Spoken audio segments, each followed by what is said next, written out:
Hello, guys and gals, me Mutahar, and God, do I hate modern PC gaming. Modern gaming in a lot of ways, too. Not so much the games. I think there are some pretty good games that come out. It's the companies that run it, okay? It's almost like these guys sit together and just literally go, how can we do something worse than the other, okay? First it was EA, then it was Activision. Today, it's Ubisoft, okay? Now, you might be wondering, Muta, why are you getting your panties in a bunch about Ubisoft? Well, you might have seen this email floating around. Hello, we noticed that you haven't not been using your Ubisoft account. We have temporarily suspended your account and will be closing it permanently in 30 days, in accordance with our terms of use. Now, ladies and gentlemen, you might be like, whoa, you telling me that they can just close your gaming account if you haven't used it? Yeah, they can, 100%. Now, you might be like, wow, this isn't a big deal, Muta, just sign into your Ubisoft account. Counterpoint. There's a million of these services, okay? You know, it's been like 2 years since I signed on to like certain services. I'm not even kidding. Like, I didn't even know that I had to sign back into the EA app again because I started to buy EA games through Steam. And then, of course, the problem was, oh shit, I'm putting on 2 condoms to play this video game. I got the Steam launcher, then I got the EA launcher, okay? And then I got my sanity to go through. Yeah, it's a wild world we live in, okay? This is why I'm a console gamer in a lot of ways too, right? Like, I just buy a disc, slap this shit into my PlayStation or Xbox, and I call that a day, okay? No need to worry about no launchers, just installs the disc, I press the big old shiny X button on the controller, and I'm smooth sailing. See, the thing about this is, this kind of bugs me because a lot of people, I'm always a huge defender of physical discs, and it seems like in a lot of ways, people just love to go digital because it's convenient. Oh, I don't have to get up and walk from my couch 3 steps to change a disc. There are certain cases where, dude, I live in like a New York apartment. I barely have enough room to stay in it, let alone have discs. I get it. There are rare examples where digital media is actually more beneficial, but if you're paying 60 bucks for a game, why the hell don't you get the disc with the game actually on it? Okay, this is the whole game on a disc. I don't need to download from Ubisoft servers. And I know there's gonna be one Nobel Prize winner in the comment section below this video. Be like, but Muta, the game isn't on the disc. It's just a license. You know, I'm done. All right, I don't even care. All right, at that point, that person is just a.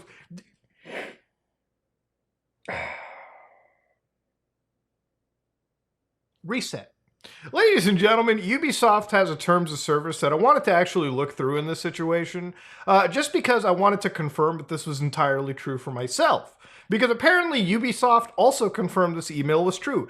Hey there, we just wanted to chime in that you can avoid the account closure by logging into your account within the 30 days since receiving the email pictured. Well, are you the IRS? No, you're Ubisoft, okay? If the IRS sends me a letter, I'm answering it that second. You're Ubisoft. It's a game company. If I didn't play Siege, I may occasionally play the Assassin's Creed game on my PC that goes through Ubisoft titles. It's been a while since I loaded up an Assassin's Creed game on the PC.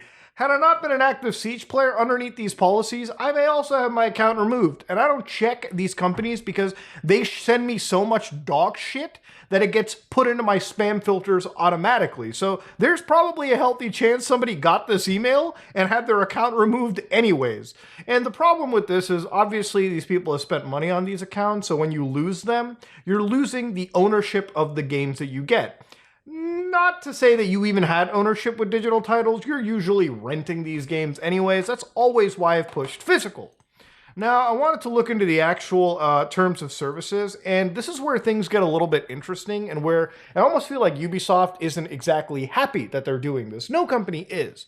So underneath the terms of service in Canada, North America basically, I looked up 6 months, couldn't find a single thing. I looked up inactive, and I couldn't find a single thing.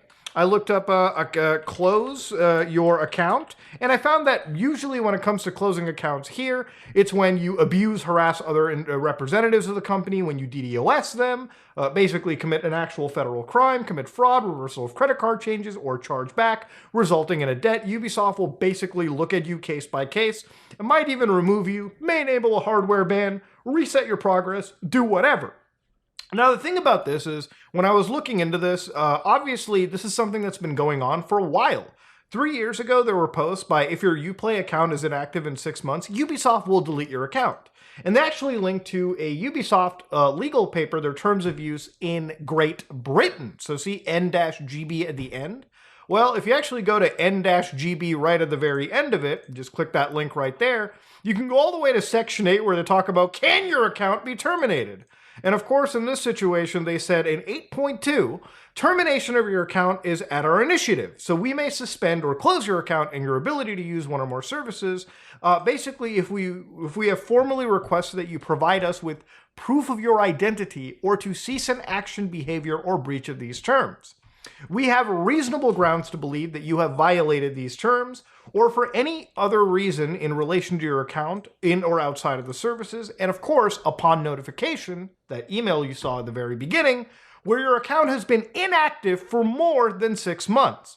Now, the thing about this email is I hate it when it's cropped in this manner because I don't know if this person is from the US or if they're from Great Britain, because generally one of the reasons why this email is sent out is because of a policy in the United Kingdom and, well, in a lot of European areas where they call it GDPR, which is a policy that not just Ubisoft has to deal with, but every other gaming company. However, it seems like Ubisoft are the chiefs when it comes to actually complying and removing access to video games. Now, it's kind of a tough question. Ubisoft says you gotta blame the government because apparently GDPR, if this was actually taking place in the European Union or in the UK, they basically said we have to implement the account deletion process in compliance with the requirements of the GDPR. So they actually reference Article 5.1.e on the obligation to limit the data retention period. And in the GDPR, if you actually look into it, Article 5.1e, kept in a form which permits identification of data subjects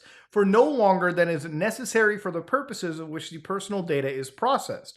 Personal data may be stored for longer periods, insofar as the personal data will be processed solely for archiving purposes in the public interest, scientific or historical research purposes, or statistical purposes in accordance with Article 89.1. So again, I'm not a lawyer specializing in any of this, but I assume Ubisoft has taken the fast, loosey-goosey approach of like, hey, if we don't have to keep this data and we're pretty goddamn certain that these people won't be around anymore, it's just better to take that liability off of us.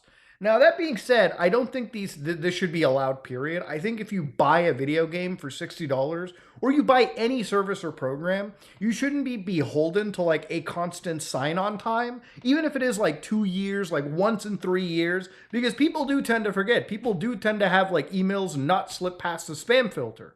And if we're going to live in a world where the purchases we make are literally tied to a time limit on how we consistently engage with them, that's not okay, period. Now, other companies have a different approach to this. Steam, for instance, doesn't really bother jumping down this route. They don't even go remove anything. Maybe they might like change a name, but they'll keep your games at least stored in a database. I know for MMO services, if you're playing like FF14 or like, you know, something like Minecraft Realms, I believe they store you up to like 16 months, and then after that they prune you from the database if you're not an active, consistent account buyer. But even then, in that case, when it comes to MMOs, there are times where I stop paying monthly sub fees because I didn't have the time for a game. Shouldn't be the fact that just because I played your game and I stopped supporting it for like 6 months, that you should just immediately start pruning data. Now, the reason why I showed you the GDPR stuff was also to just clear up as much misinformation as I can. This is not anything entirely new. This is just an email that's circulated around, and obviously it's raised the right questions. Is, do you own the games that you buy? Again, I think it's outlandish that any game company expects you to consistently be logging into their services to always hold on to games that you are playing. I, for instance, don't use my Xbox a whole heck of a lot. I mean, I play it recently because of Call of Duty, but it would be baffling to me if, let's say that I switched to Team PlayStation primarily for most of my gaming, and I hadn't logged into my Xbox for like a year or two. All right, that is a long time, but imagine, all right, I didn't sign into my Xbox account, maybe not even my Microsoft account, if all I did was play video games and not touch a computer. Could you imagine losing access to like years of your content, years of your history, years of your purchases, all because these companies have decided to prune out your information that for for them takes up literally a very tiny fingernail on their actual services or servers. I think there needs to be laws. This should be illegal in my opinion. If you buy anything digital, and again, most of the world is headed towards digital ownership, right?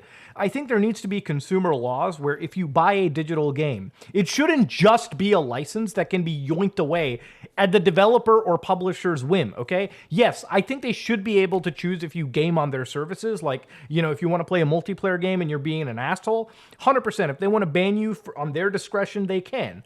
But the moment they start limiting a $60 purchase away, that should raise some eyebrows. Look, like I said, I'm a disc kind of guy. Even if you banned me off the PlayStation Network for whatever reason, I still have access to my physical media, and I can continue to play my video games. If my library is entirely digital and the service, prunes me for whatever reason, then I lose hundreds, if not thousands of dollars worth of software that I've purchased over the course of years, over the course of over half of my life at this point. Which I think is baffling. We live in a digital world. I'm not disregarding that. I just think there needs to be laws and protections for people who are in this world and purchasing content day in and day out. These should not just be rentals, but they should be full purchases. Ubisoft needs to correct this error, and they need to make sure that regardless of whatever, data protection laws get passed, data protection laws are great. They're amazing. They should not coincide. They should not go ahead and just prune people out of databases just so they can comply half-assed with some of these data laws. And honestly, if these data laws are getting passed, there needs to be very special exceptions for people buying movies, music, video games, things digitally. It doesn't even have to be entertainment media. If you're buying editing software, professional grade materials, then you should have consumer protections for your digital purchases, okay? Simple as that. We're getting to the point where cars, motor vehicles are having features locked down to them through software. Look at the BMW situations. I mean, hell, they're doing microtransactions on cars now. We need to have laws. We need to protect the hardware and the security and the ownership of that software for the people that buy it, okay? This is a big deal. We are moving towards the digital world. We are in a digital world. So at least make laws that protect you. Anybody defending Ubisoft, you are a goddamn cuckold. Stop defending this behavior. Work towards stopping the spread of this kind of shit taking over and ruining the ownership we have going into the future. Anyways, that being said, I'm too heated. I gotta cool down. If you like what you saw, please like, comment, and subscribe. Dislike if you dislike it. I'm out.